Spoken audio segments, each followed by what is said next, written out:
नमस्कार मंडळी. हे बघा, घरी आल्यानंतर इतका पसारा पडला आहे, ते पाहूनच मला कळत नाही आहे की कुठून मी सुरुवात करू आवरायला. सगळं घर पसारा पसारा झालं आहे आणि आम्ही पण आणून ठेवला आहे त्यात पसारा. बॅग आमच्या आहे आणि हे बघा, इकडं हैदराबादला असं वातावरण आहे, आभाळच आहे, पाऊस तर काही पडलेला नाही आहे अजून. आणि हे बघा, ही आमची गल्ली आहे, इथं शाळा आहेत 2-3 आणि बाहेर पण पसारा झाला आहे, झाडं सुकली आहेत. पण पहिल्या तर सकाळी सकाळी चहा करून पिलो.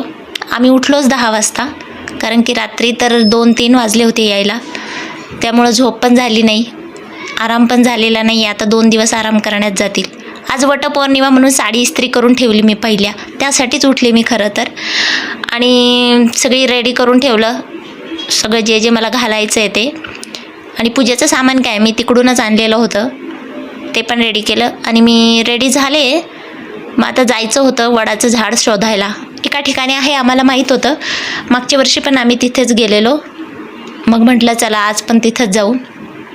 विश्वमला सुट्टीच आहे, उद्यापासून स्कूल स्टार्ट होणार आहे.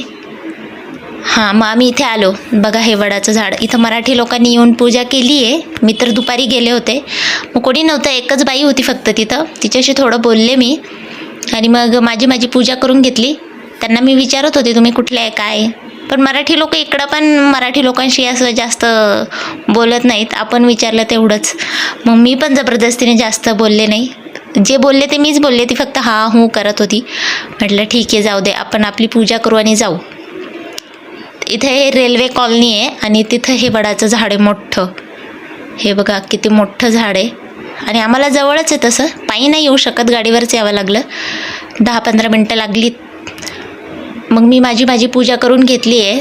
करतच होते, हवा येत होती, दिवा पेटवायचा होता. यांनी फ्रूट आणायचं आमचं राहिलं होतं, फळ आंबा. मग त्यांनी आणून दिलं नंतर मागून. आणि मग दोरा बांधायला घेतला, दोरा बांधून झाला आणि अशी आमची हैदराबादची वटपौर्णिमा झाली. हे बघा, सुंदर होतं. खूप बायका आल्या असतील सकाळी, पण मला कुणीच भेटलं नाही, एकच होती ती भेटली. मग आम्ही पूजा करून घरी निघून गेलो.